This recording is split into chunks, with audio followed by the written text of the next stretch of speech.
Our next author is Chris L. Terry.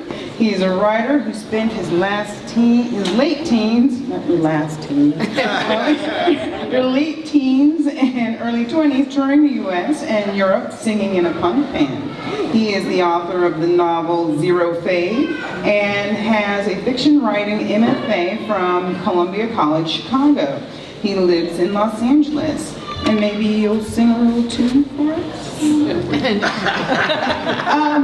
Please welcome Chris.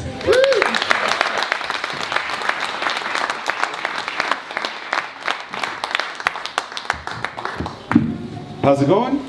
Good. Good. All right. I had a parenting slam dunk right before I came here. I just wanted to flex on y'all for a minute. I have a 3-year-old at home. We were eating dinner, and just out of nowhere, he announces that Donald Trump is our president, and he is not nice. And my wife and I just we nodded, and then he just goes, "Why?" And I said, because when you're in charge, you're supposed to care about the people you're in charge of, and he does not. And my son kind of went, "Oh, word?" He didn't say that because he's 3. But he made that face, and he was actually quiet for 30 seconds and finished his food. So I'm on a roll right now. I hope he can continue this. That was a gift from him to me because it takes me a while to process stuff. I usually write about things that happened 20, 25 years ago. I'm going to be talking about a similar type of privilege as Jonathan. We were thinking about this back there on the light-skinned couch a few minutes ago. So, back-to-back Africans. Here we go. This is about growing up as a hip-hop fan who looks kind of like Kid and Play in the suburbs circa 1990. Here we go. The suburbs in transitive theory. My family, my black father, my Irish-American mother, and my equally mixed little sister lived in a Boston suburb through the early 1990s. There were hardly any black people around, and I'm pretty sure there were none of us left after 2 unrelated events. Number 1, boy band New Edition broke up, and 2, our family moved to Virginia. In Massachusetts, most of my classmates were Jewish. We had similar curly hair and full lips, and I didn't feel like I stood out until adolescence. Then I wanted to know more about myself, and rap music was my way into my identity. In suburban Boston in the late 80s, there was still a sense that rap was a dangerous, black, inner-city movement.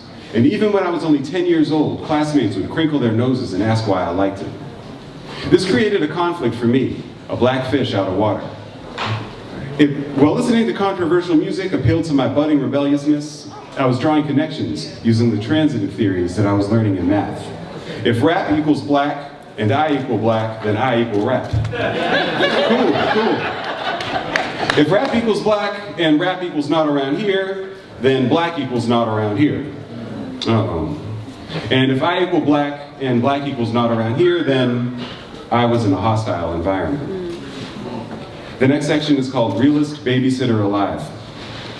Preteen me grew his growing music Jones by babysitting. One day, a mom asked me to come by to meet her kids. My mom drove me over.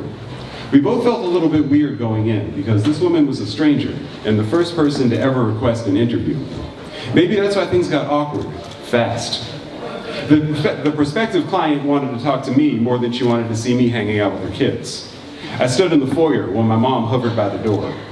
I was 11. I was mainly concerned with hunting down R-rated movies and completely unaware of the way that a white adult might take my tall frame, my scowl, and my pubescent deep voice. I told her I liked rap. She asked if I liked MC Hammer, who was all over the radio that year. I screwed my scowl tighter and said, MC Hammer's a sellout.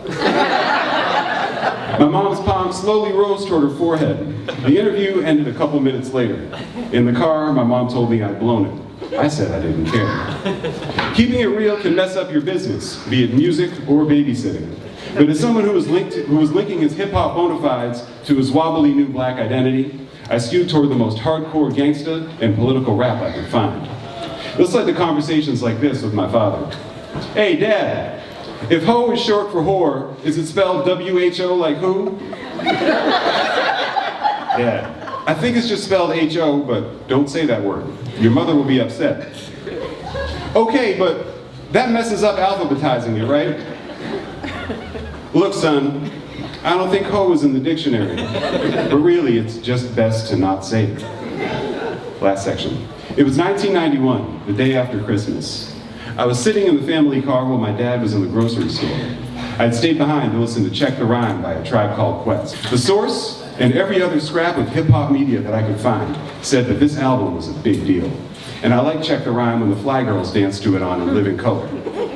A Tribe Called Quest was cool without being too cool for you. And they struck a rare balance between sounding kind of refined and lighthearted. The jazz samples gave the music a warmth that will always remind me of car heaters and ski jackets and other defenses against the winter cold up north. I turned the music up a bit, looking through the windshield at the gray snowbanks and the bundled up suburbanites picking their way across the icy parking lot. LL Cool J had songs about pumping hip hop in your car, and I felt like I was taking part in a rite of passage by doing the same. I nodded my head to the beat, and then Dad, the only black man in sight, came out of the store and hurried toward the car. In the driver's seat, he frowned, turned the music way down, and said, "We can't play it this loud." "Why?" I asked. "It's just the car, it won't bug Mom." "But it can still disturb people," he said, pulling out into the light holiday traffic. It was just a few months after Los Angeles cops were filmed beating Rodney King during a traffic stop. And the story had been in the news all year. Still, I failed to connect that nightmarish, grainy video to Our Lazy Morning, even though both revolved around black people behind the wheel. Blasting rap in the car, even something as benign as A Tribe Called Quest, could draw the type of negative attention that throws you to the ground, with half a dozen cops going to town on your head, ribs, and crotch with nightsticks. I couldn't verbalize it when I was 12, but I remember finding A Tribe Called Quest accessible in a way that other rap groups weren't. They seemed like guys I could be friends with, and seeing some of my own experience and potential in their music gave it more meaning, and began to add dimension to my idea of myself as a black person. It got me thinking that the experiences I was having were already black, because I was having them. Thank you.